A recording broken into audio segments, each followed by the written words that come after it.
Lena met Kyle at a party in the fall. He was charming, his eyes a deep shade of green, and his smile seemed to warm the room. She felt an instant connection, like they were the only two people who truly understood each other. She was drawn to him in a way she couldn't explain, but it wasn't just his looks that intrigued her. There was something else, something different about him. They spent the rest of the night talking, laughing, and before Lena knew it, the party was over. He walked her home, and when they reached her doorstep, he kissed her on the cheek, his lips cold but soft. "I'll see you soon," he said, his voice lingering in her thoughts long after he'd gone.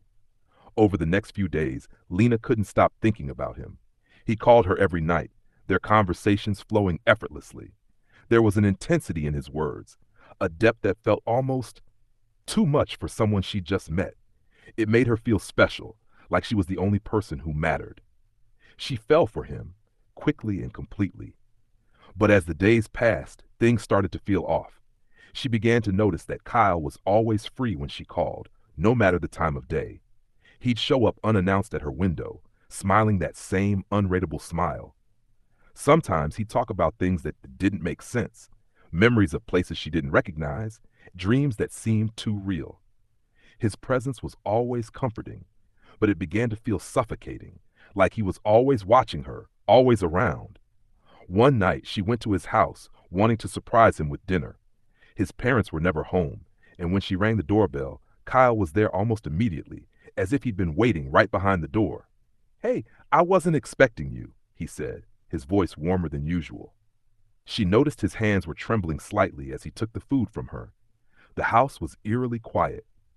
Lena felt a shiver run down her spine as she stepped inside.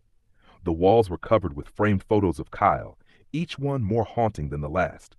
In every picture, he looked different, younger, older. Some with a smile, some with eyes wide and vacant.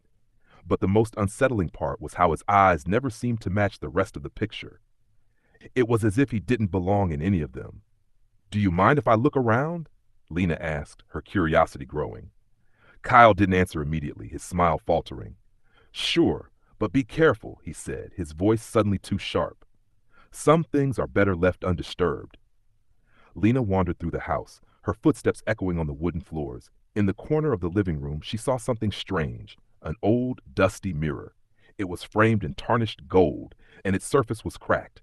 Her reflection in the glass was blurry, but it was the figure standing behind her that made her freeze.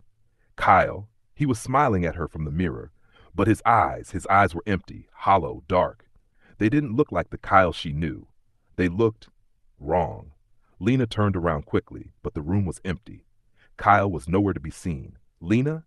She spun around at the sound of his voice. He was standing in the doorway, his smile wider than it had ever been, almost as if it were stretching unnaturally. "Why did you look in there?" he asked, his voice a low whisper. "I told you not to." Lena backed away, her heart racing. "What's going on, Kyle? What's happening?" Kyle took a step forward, his eyes fixed on her with a chilling intensity. "I warned you," he said softly. "You should never have fallen for me." And in that moment, everything clicked. The way he always seemed to be one step ahead, the way he knew things he shouldn't, the way he was never truly there, because he was never human at all. He wasn't the boy she'd fallen for. He was something else, something older, something far darker. Before she could scream, he was upon her, his cold hands gripping her wrists. His smile widened, his teeth sharp as glass. "I've waited a long time for someone like you," he whispered, his voice shifting to something ancient. "But now, you'll stay with me, forever."